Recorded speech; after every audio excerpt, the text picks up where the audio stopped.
नमस्कार दोस्तों, मेरा नाम है विशाल। आप सबका स्वागत है स्टॉक बॉक्स के बिजनेस स्टैंडर्ड एनालिसिस वीडियो में।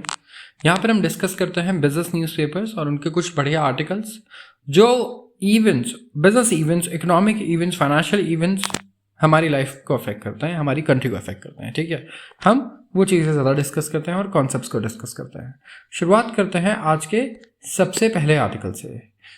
सबसे पहला आर्टिकल है US GDP growth slows sharply to 1.6% in Q1। कल ये डेटा रिलीज हुआ है यूएस का, एंड इसके बाद वहाँ के स्टॉक मार्केट पे भी आपको दिख रहा होगा कुछ कि इसका इम्पैक्ट देखने को मिल रहा है। डाउ जोन्स से लेके नैस्डैक तक जितने भी बेंचमार्क इंडिसेस हैं वहाँ पे अच्छे खासे हमें ड्रॉप और करेक्शन देखने को मिला। तो यूएस इकोनॉमी स्लोएस्ट पेस पे ग्रो कर रही है पिछले 2 सालों के। ठीक है, यहाँ पे इम्पोर्ट्स बढ़ा है इनका। ठीक है, क्योंकि कंज्यूमर स्पेंडिंग अभी भी स्ट्रांग है, कंज्यूमर्स अभी भी स्पेंड कर रहे हैं अच्छा खासा। तो ट्रेड डिफिसिट बढ़ गया, इंपोर्ट बढ़ा है, एक्सपोर्ट बढ़ा नहीं है। ठीक है, और इसका मतलब ये भी है ग्रोथ कम होने का कि फेडरल रिजर्व, ठीक है, यहाँ पे जो इंटरेस्ट रेट था जो कट करने का सोच रही थी, ठीक है, अब वो प्रिडिक्शंस वैसे नहीं रहने वाले। अब प्रिडिक्शंस से इसको लेके क्या प्रिडिक्शंस थे मैं थोड़ा सा बता देता हूँ। फेडरल रिजर्व से एक्सपेक्टेशंस थी कि इस साल 2 से ज़्यादा रेट कट्स होंगे। पहले तो लोग 4 रेट कट्स बोल रहे थे, ठीक है, फिर वो गिर के 2 रेट कट्स पे आ गई जब इजराइल और ये गाज़ा और ईरान का कॉन्फ्लिक्ट भी यहाँ पे इंक्रीज हो गया। ठीक है, और अब आया है डेटा हमारा जीडीपी का। अब यहाँ पे इन्फ्लेशन बढ़ता हुआ नज़र आ रहा है और जीडीपी गिरता हुआ नज़र आ रहा है। तो ये एक कंसर्निंग इशू है। ठीक है, एंड इसे आप कह सकते हैं कॉम्बैट करने के लिए फेडरल रिजर्व को अब चेंज ऑफ प्लान्स सोचना पड़ेगा। स्लो डाउन हुआ है ग्रोथ में as reported by commerce department. ठीक है, अगर आप देखें इसके अलावा यहाँ पे मिक्स मैसेजेस है। कई सारे एनालिस्ट का ये कहना है अगर ग्रोथ ऐसे ही डी एक्सेलरेट होता रहा, ठीक है, और इन्फ्लेशन बढ़ता रहा तो हम लोग फिर से गलत दिशा में चले जाएंगे। ठीक है, और जो एक्सपेक्टेशन है फेडरल इंटरेस्ट रेट कट की वो अब और ज़्यादा दूर जाते हुए दिख रही है। ब्याज दर सस्ते होने के लिए सब लोग वेट कर रहे थे, राइट, सब चाहते हैं कि ब्याज दर नीचे आए, बट अब वो एक्सपेक्टेशन और कम होते जा रही है मार्केट की। सो यहाँ पे ये कंसर्न्स ज़रूर दिखेंगे लोगों को। यहाँ पे अगर आप देखें तो ग्रोथ जो हुआ भी है वो हुआ है कंज्यूमर स्पेंडिंग की वजह से, क्योंकि लोग पैसे खर्च कर रहे हैं तो डिमांड बड़ी स्ट्रांग है चीज़ों की। ठीक है, अगर यहाँ पे देखें इकोनॉमिस्ट पोल बाय रॉयटर्स, इकोनॉमिस्ट ने फोरकास्ट किया था ग्रोथ 2.4% का, जो कि यहाँ से अच्छा खासा ऊपर है। अगर आप जीडी कॉन्टेक्स्ट में देखें 1% से ड्रॉप होना इज़ अ बिग थिंग अगर आप 1.5 या 2% से ही ग्रो करते हैं, राइट।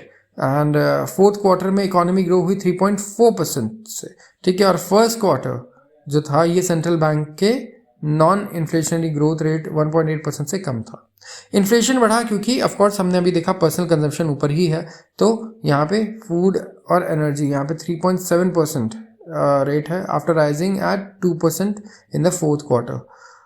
अगर आप पीसीई देखें, पीसीई क्या होता है, personal consumption expenditure price index. ठीक है, तो यहाँ पे एक्सक्लूड करके हमने देखा था फूड और एनर्जी को। अगर फूड और एनर्जी को हटा दे तो 3.7% पे आ गया है। और अगर कोर पीसी, ठीक है, ये इन्फ्लेशन मेजर है जिससे फेड मेजर करती है महंगाई को, ये इसका टारगेट है 2%। सेंट्रल बैंक ने पॉलिसी रेट रखा है 5.25 से 5.5%। ये तो चेंज हुआ नहीं है, कई साल अब काफ़ी टाइम हो गया है, कई क्वार्टर्स निकल गए।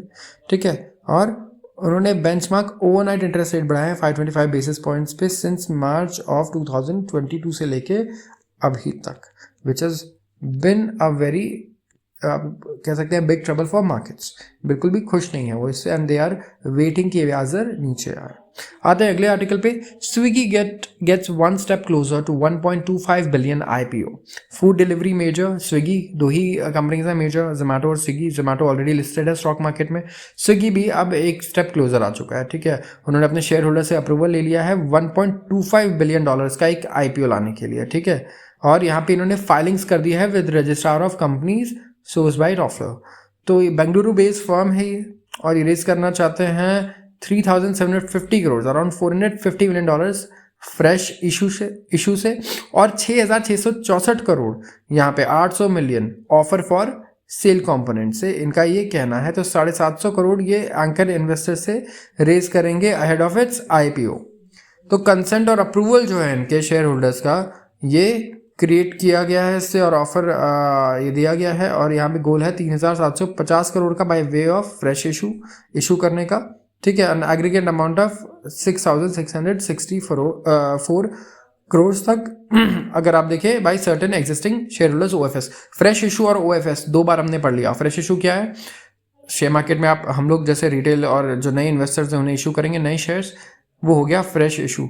और इसके बाद एग्जिस्टिंग जो शेयर होल्डर्स होंगे, ज़की के हैं, उन्होंने काफ़ी पैसा रेज किया हुआ है, तो वो जो अपना शेयर बेचेंगे अलग से, उनको लेट्स से एग्जिट करना है, स्विगी में उनके 10% स्टेक है, 5% एग्जिट करना है, तो वो भी आईपीओ भी कर सकते हैं। तो वो ऑफर फॉर सेल उसे कहा जाता है यहाँ पे, ठीक है। तो अभी कौन कौन से न्यू एज कंपनीज हैं जिन्होंने आईपीओ के लिए फाइल किया है? सबसे पहले तो ओला इलेक्ट्रिक है, ओयो है, फर्स्ट क्राई है, ठीक है, पोटिया मेडिकल है, उसके अलावा मोबिक्विक भी है, right. So these are popular names and Swiggy भी इस रेस में अब आ चुका है। So we have to see क्या वैल्यूएशंस मिलते हैं स्विगी को, क्योंकि अब इजी करना होगा स्विगी को वैल्यू करना बिकॉज ऑफ जोमेटो। ऑलरेडी एक कंपनी है जिसे वैल्यू कर दिया गया है स्टॉक मार्केट में, जो इसी सेम सेक्टर की है, और ऐसा ही बिजनेस मॉडल भी है जिसका। आते हैं अगले आर्टिकल पे। Pakistan business leaders push Sharif to start trade talks with India. Pakistan में जो बिजनेस लीडर्स हैं वो अभी प्राइम मिनिस्टर शहबाज शरीफ से मिले पाकिस्तान के, और उन्होंने अर्ज किया है, उनसे रिक्वेस्ट की है कि भाई इंडिया के साथ आप ट्रेड टॉक्स शुरू कीजिए और प्रमोट कीजिए बिजनेस और कॉमर्स। इसकी वजह से बहुत भला होगा इकोनॉमी का, जो अभी इस वक्त कैश स्ट्रैप्ड है, मतलब पैसों की बहुत ज़्यादा तंगी है, ठीक है। तो posing tough questions during a long hour meeting at Sindh CM house here in Pakistan commercial capital on Wednesday Karachi में हुआ, जिसे हम कहते हैं पाकिस्तान का commercial capital. So let's say जैसे मुंबई इंडिया में है फाइनेंशियल कैपिटल, वैसे ही इक्विवेलेंट है कराची पाकिस्तान के लिए।